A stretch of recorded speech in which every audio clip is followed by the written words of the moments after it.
Ayan mga boss, nagtatanim na sila dito sa likod ng bahay. Ayan. Baka itong dalawang pitak lang muna kasi yung dalawa dun sa unahan may tubig pa. Bale itong mga to galing na to dun sa kabila na yun. Tapos na yung dun sa malayo. Tapos may isa pang area na tinaniman nila. Bentang dun.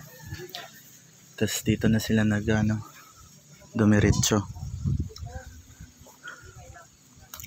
So may ano na siya. Yan yung sinasabi ko na pagtapos patagin, guguhitan. Ay, may mga guhit na. Mas maganda kasi yung may guhit kaysa wala kasi pare-pareho yung distansya, layo niya. Tapos hindi ka mahihirapan mag-apply ng spray kasi dadaan ka dyan sa diretso yan. Hindi ka masusuot-suot sa palay pagka lumaki na. Tapos pag nag-aabono rin, makakadaan ka ng diretso. Kaya maganda yung ganito, may guhit. Yung iba din kasi nagtatanim pagka walang guhit, malayo yung distansya kaya sayang yung area. Bali ano lang sila, ilan ba to? 6 sila dito. Tapos yung iba nilang kasama doon pa nagtatanim pa sa kabila doon, malayo doon nakita. Bali 2 pitak lang naman to.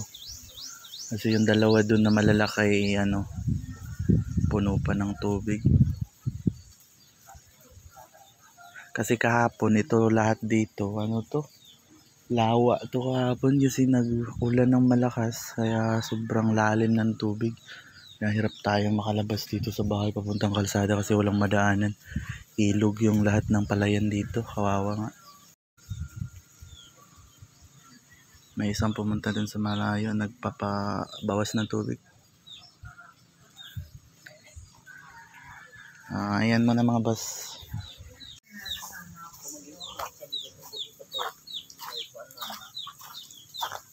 Ayan, nandito na sila sa malapit. Habang nag-aantay tayo matapos sila, sisisya lang tayo.